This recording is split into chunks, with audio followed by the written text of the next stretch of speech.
Nuove armi per la lotta al tumore al seno, in particolare contro le tipologie più aggressive che sempre più spesso colpiscono donne sotto i 40 anni.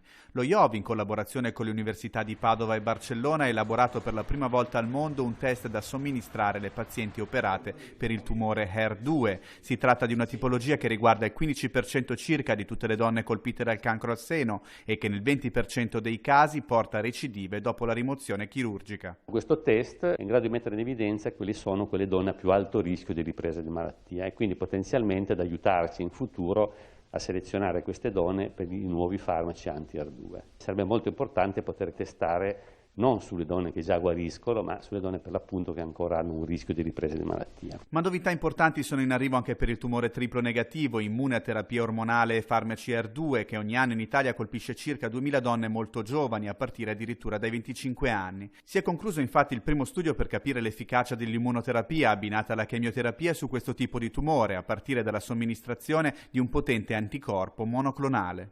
Le cellule immunitarie riconoscono le cellule tumorali, ma non le uccidono perché queste cellule tumorali bloccano la reazione del sistema immunitario. Questi anticorpi levano il freno al sistema immunitario, così ridanno la capacità alle cellule del sistema immunitario di aggredire e uccidere le cellule tumorali.